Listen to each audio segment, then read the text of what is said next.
Welcome into episode 8 of the Gridiron Goliath Solopod with Marco Cirillo. I know we've been on a bit of a hiatus, but happy to be back. Happy to be talking NFL again. But I am not happy today with NFL fans as a whole. The NFL finally puts together a good rule. Finally, a good rule to protect players on kickoffs. If you catch the ball inside of the 25-yard line, you're getting it at the 25 with fair catch. That's the rule. That had people up in arms, calling the league soft, calling the players soft. Special teams coordinators are all in a tiff about it. The fact of the matter is, and I wrote an article about this months ago, the NFL has seen a massive increase in concussions, namely in special teamers. Quarterbacks as well, although that's greatly skewed by Tua Tagovailoa. But with special teamers, concussions have gone through the roof because special teams coordinators are smarter than the rule makers. They're telling their kickers, kick the ball high, kick it right in between the 5 and the 1, and they're talented enough to do that and have been doing it to where touchbacks were down 51%. Which is why the rule was changed in the first place. 51%. That means 51% more collisions at top speed. 51% more players colliding, just absolutely destroying each other. Top speed. You can't have that with the guys making the least amount of money on the field. It doesn't make any sense. People clamor and say that they want player safety. The NFL is doing what they can to make that happen. For once, the NFL always screws up in these situations. Always. They finally are doing the right thing. Fans say soft. Fans say they're pussies. You can't have it both ways. And it just very clearly shows that you want the entertainment that these guys provide, but you don't care about the guys providing the entertainment. And it's a huge problem. You can't have it both ways. You're going to see concussions go down massively. You're going to see fair catches go up. Oh, but you can't take the kickoff out of the game. Why the hell not? Why can't you take kickoffs out of the game? Start it at the 25 for all I care. You don't get your fantasy points for the most part on kickoffs, guys. Don't worry. Like, it's just such a joke. These guys need help. You still have punt returns because that's more manageable. The injuries aren't as prevalent on punt returns. And punt returns are often where you see that real shift in field position anyway. This fair catch rule doesn't apply to that. If they catch the ball inside the 3, it's still going on the 3. This is kickoffs, which 99.2% of the time end up between the 20 and the 30 anyway. It's asinine to complain about this. It's the right move by the NFL. The only reason special teams coordinators are upset about it is because now they have to think of a new way to exploit the players they're supposed to be protecting to gain an extra 3 to 4 yards. We get it's a game of inches. I understand that every play counts. And I understand that a big kickoff return is one of the most exciting plays in football. We all love to see it. But the fact of the matter is, it's the most dangerous play in American professional sports. It is. It's the most dangerous single play that exists. And it needs to be eradicated if you care about the health of these guys, which many of you, the vast majority of you, have made very clear that you don't, and that's a shame. These guys put their bodies on the line every single week so you can enjoy watching football. And you're too selfish to say that a rule that's going to cut down on kickoffs slightly, which you don't actually care about, you're upset for what? They're pussies. They're soft. You guys, it's unbelievable the things that I've been seeing on social media. It's a great rule that's going to actually make a change in player safety, which the NFL is horrible at doing. They finally get one right, and they're getting absolutely massacred for it, and you guys should be ashamed of yourselves. You just should. And everybody that I'm talking to knows who they are. It is what it is. This is the best improvement they could have made for that, short of adopting the XFL kickoff. Maybe they'll do that at some point if fans keep complaining, because it is a business, but you guys are making it dirty business. Anyway, we're going to talk NFL futures today. Had to get that off my chest, but we're going to talk all the NFL futures. Again, always on FanDue Sportsbook for me. That's what I prefer to use. So we're going to dive right into them.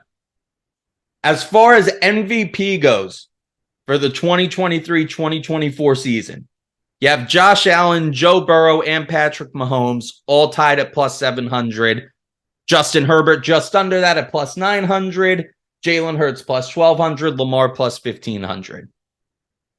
All of those are good options. The goal of today is going to be finding the best value, though. Burrow, I think, so horrible value being tied with Allen and Mahomes. I just don't think that he is enough of a gunslinger to the point where he's going to put up numbers that are equal to those guys. He doesn't have the rushing advantage.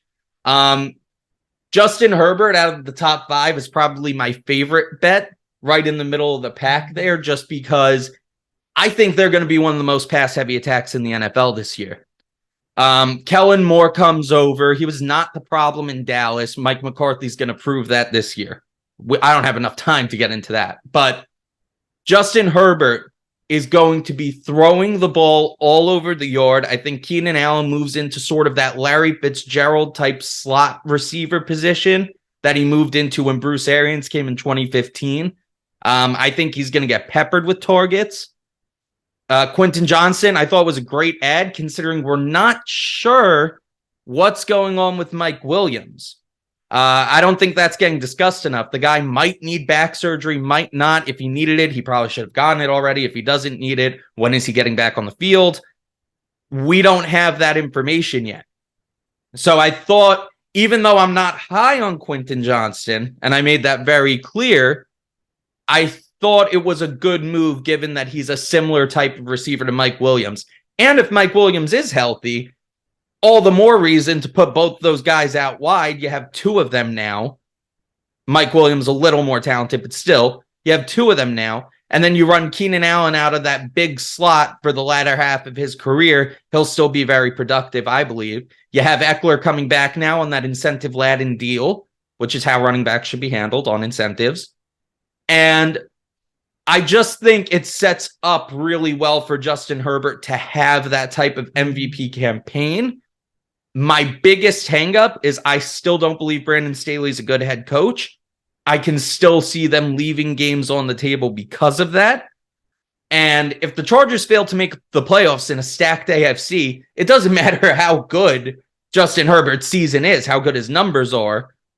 He will not win MVP in that case, but I like him out of the top 5 the most, given that he's at a better value, save for Jalen Hurts, who I think is due for a slight regression this year, nothing crazy, but I don't think he'll be quite as productive as last year. I think that'll keep him out of the MVP discussion as we get later in the season there. Out of the top 5, Herbert's the best value in general. I mean, there are plenty of options on the board there that are down low. You always want to look for that one guy that's really low, like when Mahomes won it, when Lamar Jackson won it. Mahomes won it the first time, excuse me. But when they won it originally, because they had that huge leap. And I don't see anybody where that's necessarily the case. I think Justin Fields' plus 2,000 is way too high. You guys saw Goliath's Corner. I don't believe in the Bears this year. I think that's crazy. I don't like Deshaun Watson at plus 2,500. I hate Dak's prospects without Kellen Moore this year. Honestly, and I really can't even, I want to say Daniel Jones as a homer just because I see what's going on with that offense. And I do think he makes significant improvements this year, but I don't think they're MVP level improvements. I think they're potentially bottom half the top 10 improvements. I think that he'll prove to be a franchise quarterback. I don't think that he's an MVP guy. So even at his plus 7,500, I'm not crazy about that. I do like it given his position, but there's no crazy value on the board this year that I'm seeing. Maybe I'm wrong and Trey Lance comes out and just balls out. Kirk Cousins has an unbelievable year, but that's not a sexy pick. And you have to keep in mind, this is voter base. Unless Kirk Cousins throws 50 touchdowns, voters aren't going to want to vote for Kirk Cousins. He's Kirk Cousins. Just like voters aren't going to want to vote for Daniel Jones. So I guess if you were to look at two that are at values, it would be Jordan Love taking that leap at plus 3,500 or Trey Lance at plus 5,000. I just don't really see it. For me, the two best bets, and I hate saying this because I am not a fan of Trevor Lawrence, but Trevor Lawrence at plus 1,600 or Justin Herbert at plus 900 are probably the two best value bets for the MVP. I think Justin Herbert takes it this year. I'll probably place at that plus 900 because I have that much faith that Kellen Moore is going to show how stupid Mike McCarthy is, and the Chargers will have a competent offense. I still can't see them winning the division, which is going to hurt his prospects, but I like that plus 900. That'll probably be the one that I take.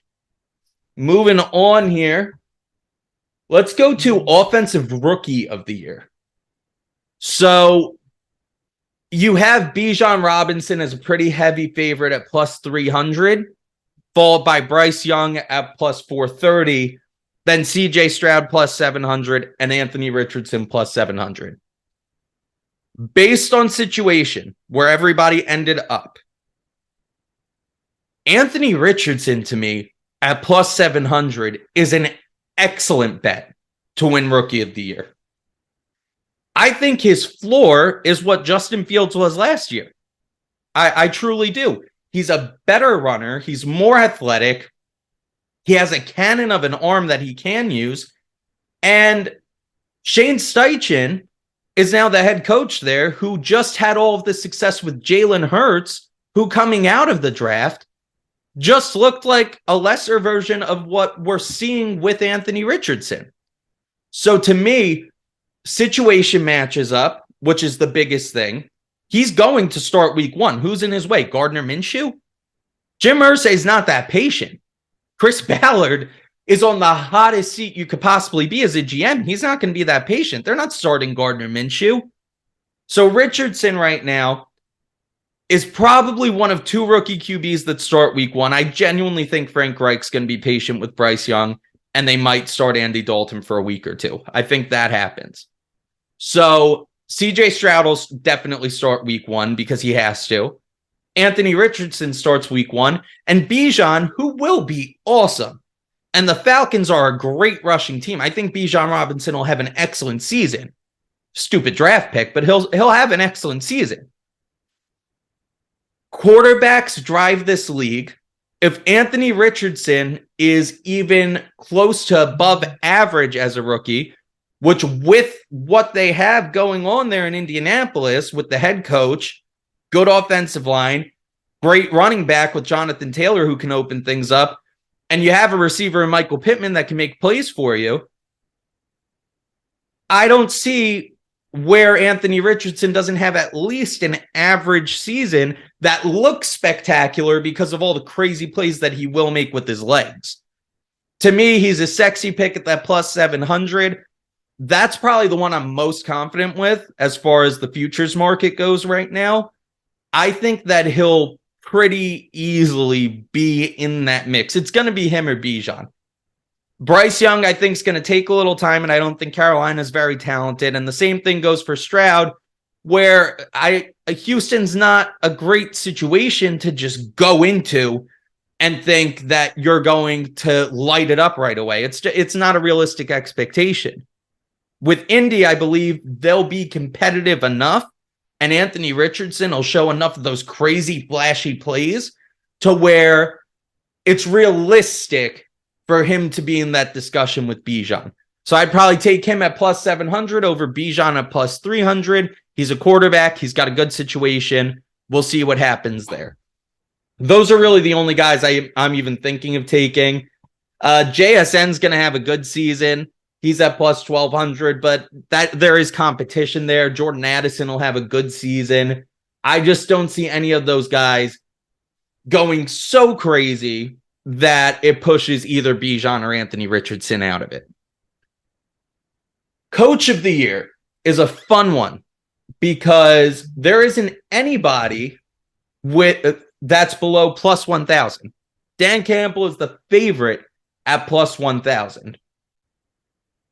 For me personally, there's no one on that list where I'm like, yeah, they're definitely gonna win Coach of the Year. The Lions, if they perform well, Dan Campbell looks like a pretty good bet. It can't be a guy like Dable that won it last year. It could be Frank Reich, but everything has to go right in Carolina. They have to win the division, which is possible. Robert Saleh, I just don't think is going to have voter support just because they're supposed to be good. It's mostly teams that were bad last year that we're hoping take the jump this year. Like Sean Payton's plus 1,200. Matt Eberflus plus 1,200. I'm not going near that because the Bears aren't going to be good. DeMeco Ryans at plus 1,700 if the Texans can compete, but that's a long shot. I mean, I don't like most of these. My favorite bet on the board is probably Dan Campbell as the favorite because it's a plus 1,000 and the Lions could be good and people want to root for the Lions. So it's a good narrative.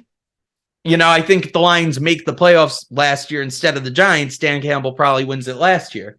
So I'm going to say Dan Campbell, but I'm staying away from that market. I don't really like it. Maybe after the first couple of weeks, we'll see where it's sitting, and then we'll go from there.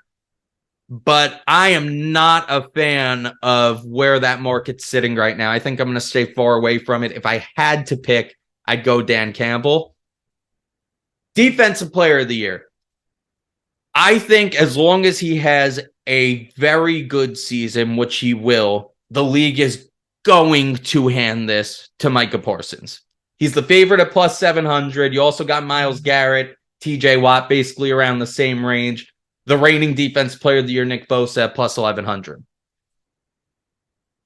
I think that the league so desperately needs Dallas to have a star, and they do in Micah Parsons, and they need to promote that as much as possible. Plus, schematically, I think he's going to really up that sack total this year now with Stephon Gilmore holding on the other side with Trayvon Diggs.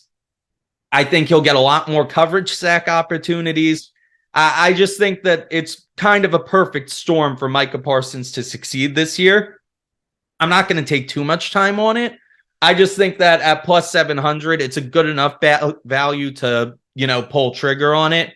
Just keep in mind with these future bets, it's an awesome market that can be exploited for amazing value.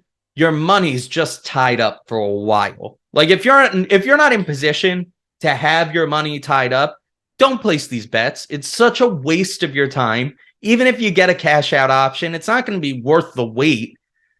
Just place future bets if you have a budget and a bankroll specifically designated for future bets.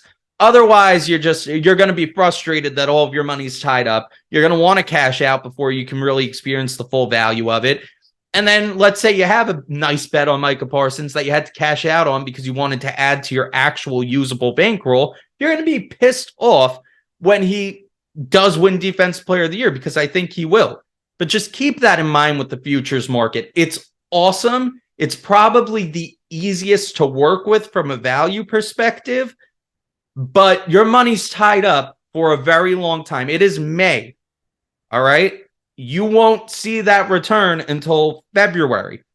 You're talking 9 months of your money tied up.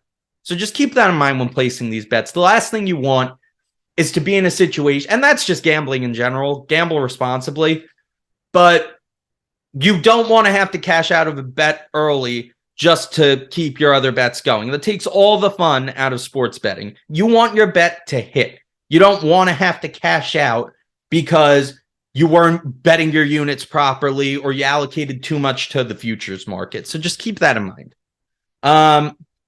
Moving on here, offensive player of the year, I think they have wrong in terms of favorites. I really do. Jamar Chase is the favorite at plus 1,200. He needs to stay healthy for that to happen. And he needs to get 100. I mean, we're talking 100 yards every game. You know, it's not an easy award for receivers to win. Justin Jefferson plus 1,400. Cooper Kupp plus 2,000. We've seen him win it before. Tyreek Hill plus 2,000. To me, nobody's worth betting until you get to McCaffrey, also at plus 2,000. He is so much more than a running back, and Shanahan uses him so well that if he stays healthy, I think he's a virtual lock for this award. I just think that offense has too much for defenses to handle, that even if McCaffrey only sees 15, maybe 20 touches a game, there'll be such productive touches that you'd almost feel ridiculous not voting for him. I mean, QBs haven't been winning this lately because, as we know, the MVP is basically a QB award. So they've tried making this more outstanding offensive players. I just think that Christian McCaffrey is such an awesome play at plus 2,000 there. I mean, you have other receivers like Garrett Wilson's way too high for me at plus 2,500. Nick Chubb getting a little up there in age and not really a guy that catches a lot of passes. Saquon plus 3,300. We don't even know if he's playing yet. He probably will, but still, you know, CeeDee Lamb in a very run-heavy offense. I mean, there's nothing really sticking out outside of McCaffrey at that plus 2,000. Because Kupp needs to stay healthy. Tyreek could realistically get it too. But that also depends on the health of Tua. I don't think that he's going to be able to maintain his health. I hope that he proves me wrong. Lamar could win it because of his running, but again, they like giving this to non-QBs. So yeah, and nothing sticking out to me other than McCaffrey in that market. I mean, maybe if you go really far down and you really believe that Josh Jacobs just has an outstanding year again.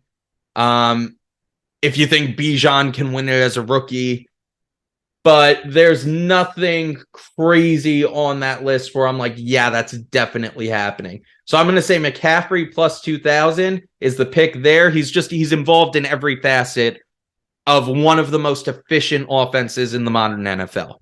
So I'm going to probably go with McCaffrey on that one. Yeah, then we have Defensive Rookie of the Year. Not much to say on that. Will Anderson's a pretty heavy favorite at plus 350, and I think that that's warranted. The guy is an absolute stud. I think he's going to show out this year. I think that you're going to see why he was the first defensive player taken off the board. Jalen Carter's up there at plus 700, but he's got a lot that he needs to figure out. He came in overweight. I think that being on that Eagles defense will help him overall, but I don't see him edging out Will Anderson, who's at a much better position for this award. Just schematically. I mean, if you show out with a 14, 15 sack season, even 10, 11 as a rookie, you're in a good spot. I don't see Jalen Carter doing that. I see Will Anderson doing that solely because of opportunity. Devon Witherspoon at plus 1,000 I like, because playing alongside of Tariq Woolen, I think he'll have opportunities to make a lot of plays. He's a hard hitter. You know, he is the Legion of Boom in the modern day. An awesome pick by the Seahawks. I think that's an awesome fit for them. And he's a good ball player. So if I had to choose one outside of Will Anderson, it would probably be Devon Witherspoon. Either of those guys I think are a fine bet. Will Anderson obviously more likely, but Witherspoon at plus 1,000 is a pretty solid one. No real complaints there with the market. I think they kind of nailed it though. Tyree Wilson's up there. I don't see it. Christian Gonzalez maybe, but I think Witherspoon's a better ball player overall. So nothing too crazy. And then the comeback player of the year one is very interesting because I feel like if Damar Hamlin even steps on a football field this year, he is going to win that award. The books already have him at minus 250.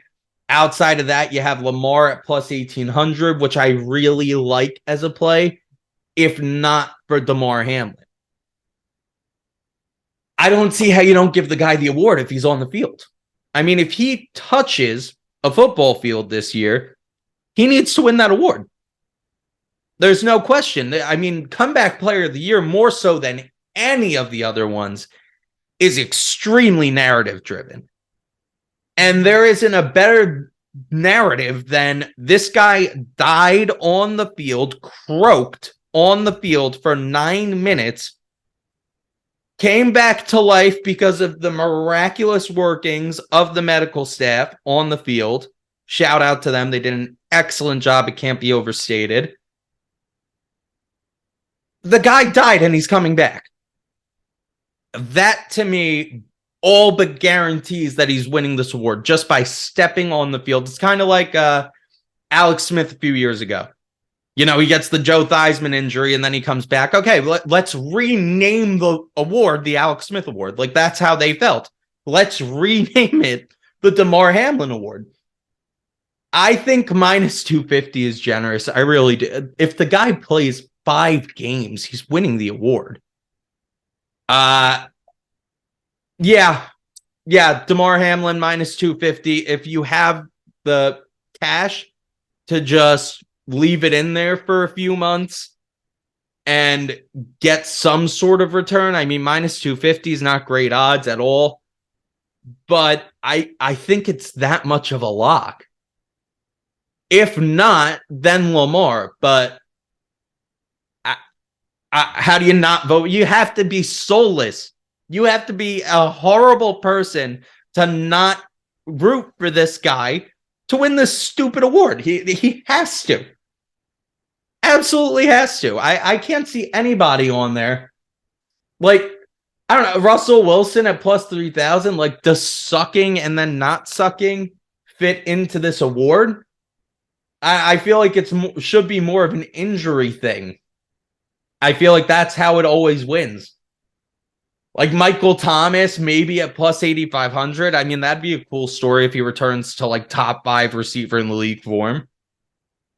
I don't see that happening with Derek Carr, and I don't see him being healthy. But yeah, no, it's Damar Hamlin. And if you don't think so, I can't help you with that. It is 1,000% Damar Hamlin. Has to be. Absolutely has to be. Right now, that's all the futures that we have. There's also, if you want to tie up your money to the next draft, you can bet on either Caleb Williams be the number 1 overall pick or the field. The field is currently plus 210. I don't wish injury upon anybody. I hope Caleb Williams goes through this whole season healthy. And I hope that he's the number 1 overall pick because of it, because he's that much of a talent. But if Caleb Williams does not maintain his health through this season, you have a value there with the field. You're talking any other player. And who knows, some people might just be infatuated with Drake May and he may jump him. That's always an option too. So if you want to tie up money for a year, I'm not saying place this bet. I'm just bringing attention to the fact that there is a market to bet plus odds for anybody except for Caleb Williams to be the number 1 overall pick. That's all. That's all I'm saying. Don't place the bet. But if you want to, there's plus odds. You just have to root for a guy to get hurt, which is not my MO. But it exists. Do with that information what you want. That's going to be it for today's episode. Thank you for joining. Place those future bets, assuming you have the means to do so. Gamble responsibly and root for player health. Root for players to stay healthy. Have a great day. Thank you for watching. Click subscribe if you enjoyed this content, like, comment, and go to gridirongoliath.com for more no-fluff football stuff.